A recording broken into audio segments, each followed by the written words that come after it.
दोस्तों, हमारे channel tricky जी के गुरुजी में आपका स्वागत है। प्लीज़ हमारे चैनल को लाइक, सब्सक्राइब एंड शेयर करें।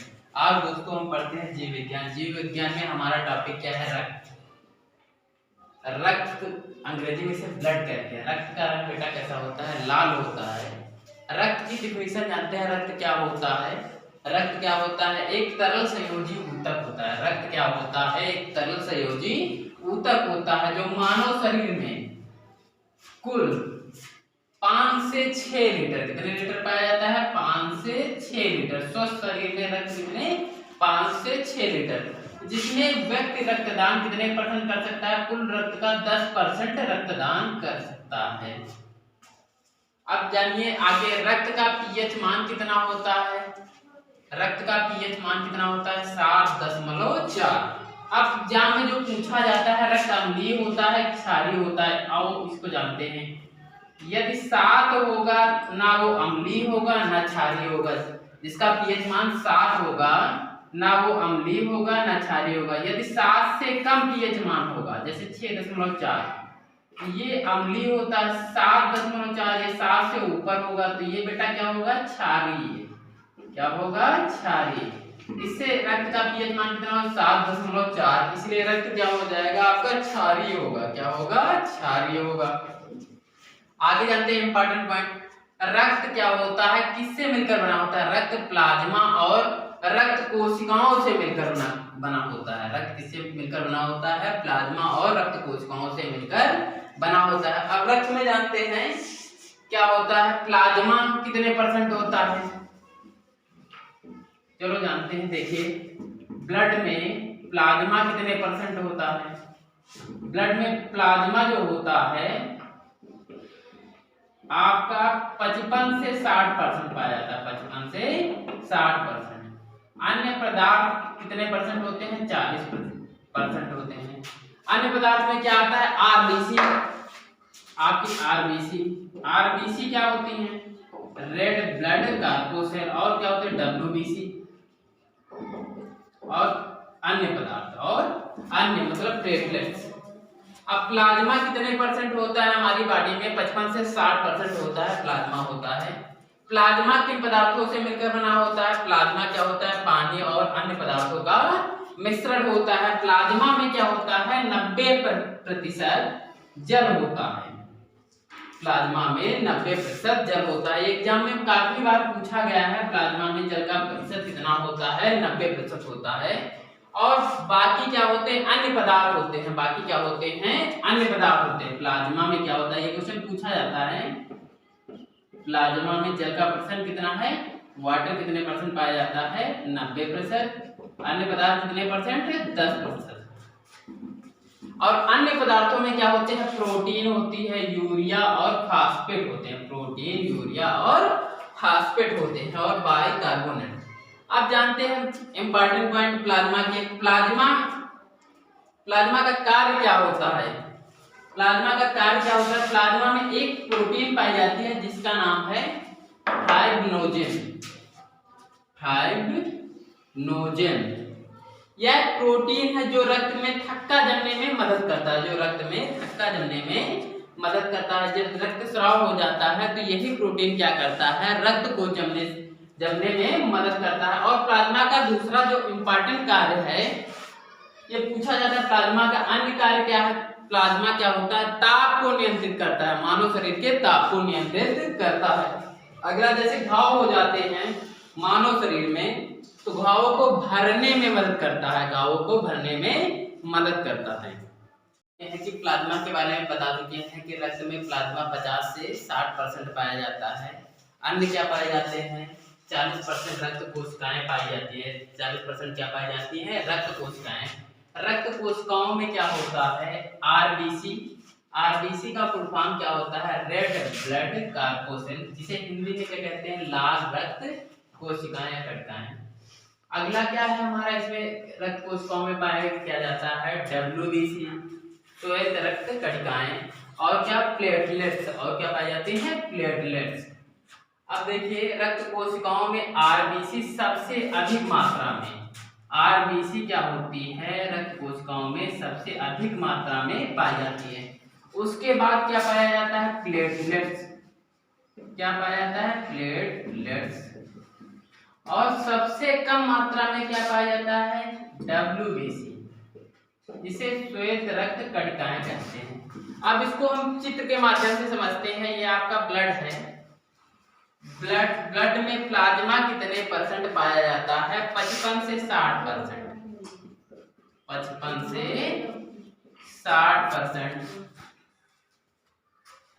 और इसमें रक्त कोशिकाएं कितनी होती हैं, 40 से 45%। कितनी, 40 से 45%। अब फिगर के माध्यम से आसानी से समझ सकते हैं। जैसा कि हमने पहले बता चुके हैं कि प्लाज्मा में जल कितने परसेंट था, 90%। अन्य पदार्थ प्रोटीन, बाइकार्बोनेट, ये कितने थे, 10%।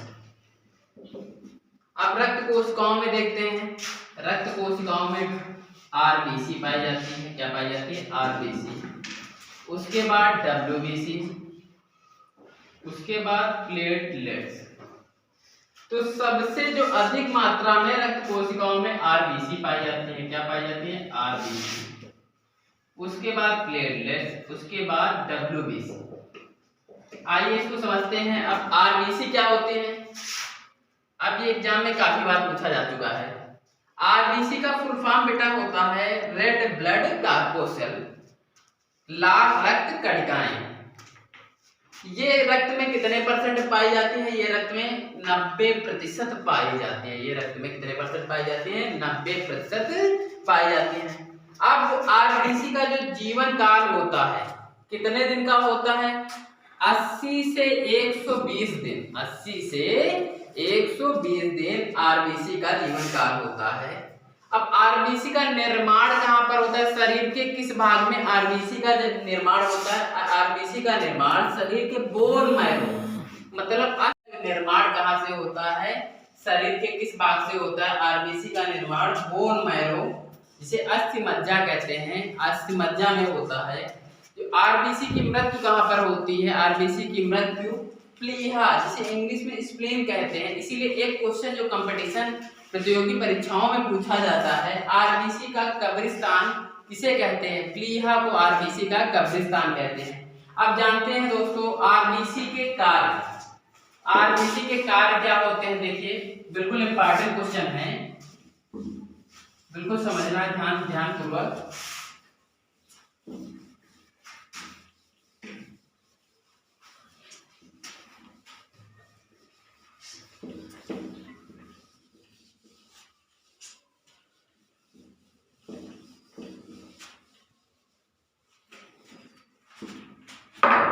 देखिए कार्य क्या होते हैं RBC के ऊपर।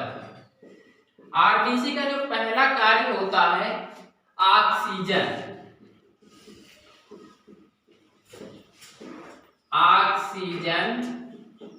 तथा कार्बन डाइऑक्साइड का संवहन करना। ऑक्सीजन तथा कार्बन डाइऑक्साइड का संवहन करना,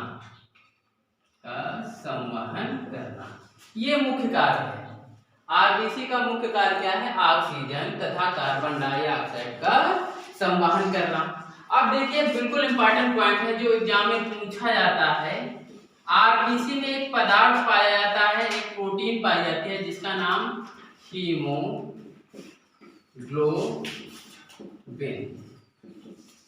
नामक प्रोटीन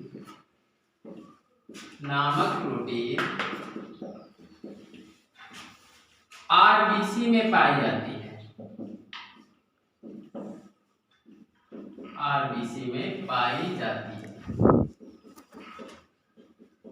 जिसके कारण क्या होता है, हीमोग्लोबिन के कारण रक्त का रंग कैसा होता है, हीमोग्लोबिन के कारण रक्त का रंग कैसा होता है, लाल होता है। रक्त का रंग लाल होता है। रक्त का रंग लाल किसके कारण होता है, हीमोग्लोबिन के कारण होता है, जो RBC में यह एक प्रोटीन है। और इसका मुख्य कार्य क्या होता है, ये इसका मुख्य जो कार्य होता है, एग्जाम में काफी बार पूछा जा चुका है, ये ऑक्सीजन का परिवहन करता है, O2 का परिवहन करता है। O2 का परिवहन करने का कार्य कौन करता है? आपका हीमोग्लोबिन। अब देखिए आरबीसी की कमी से होने वाले रोग,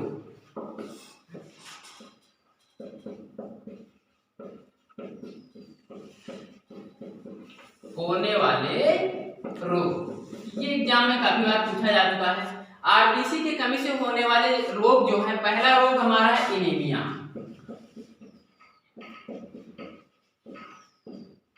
पहला रोग है एनीमिया, काफी बार एग्जाम में पूछा जा चुका है। जो मुख्य रोग कौन सा है? एनीमिया। ये किसकी कमी के कारण होता है? रक्त की कमी के कारण एनीमिया रक्त रोग होता है। ये रोग स्त्रियों में होता है, इसे अरक्तता रोग भी कहते हैं। कौन सा रोग कहते हैं? अरक्तता रोग भी कहते हैं। अब दूसरा जो रोग होता है पीलिया, जॉन्डिस, पीलिया, ये भी आरबीसी की कमी के कारण होने वाला रोग है। इससे जो प्रभावित अंग होता है यकृत, क्या होता है? यकृत, इसे लीवर कहते हैं। इसलिए हमें तेलीय चीजें नहीं खानी चाहिए। इतना कंफर्म हो गया। अब जानते हैं हम लोग, जैसे एक बार रिपीट कर दे रहे हैं, आरबीसी की कमी से होने वाले रोग एनीमिया, इसे अरक्तता नाम से जानते हैं। दूसरा रोग है पीलिया, पीलिया से प्रभावित अंग है यकृत।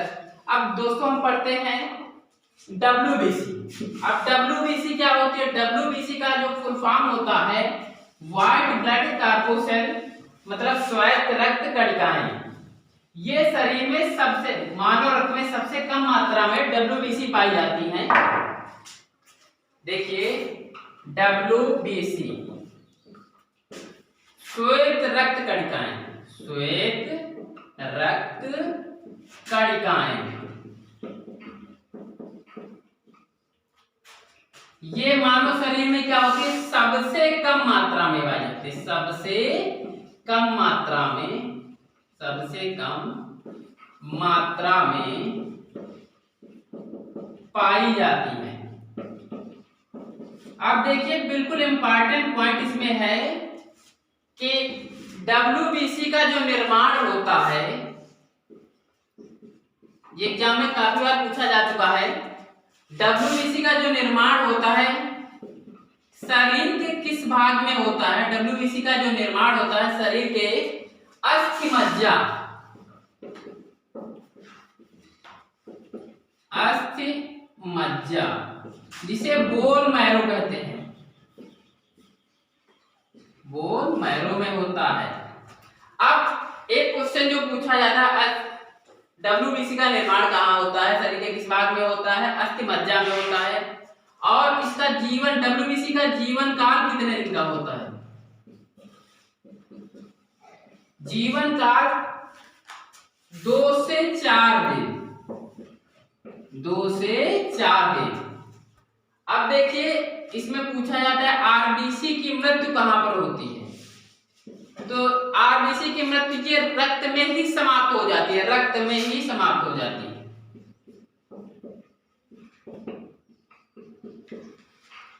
समाप्त हो जाती है। अब देखिए आगे कार्य क्या होता है? आरबीसी का कार्य क्या होता है? कार्य, सबसे इंपॉर्टेंट कार्यों के बारे में जान लेते हैं। आरबीसी का जो मुख्य कार्य है, डब्ल्यूबीसी का मुख्य जो कार्य है, अब पहला कार्य है प्रतिरोधक क्षमता बढ़ाना।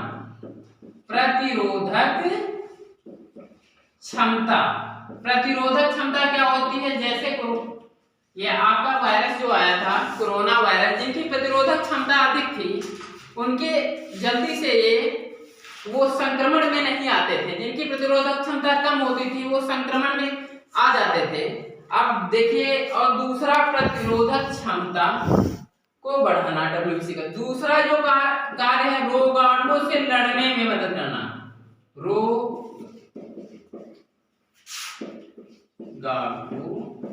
से लड़ने में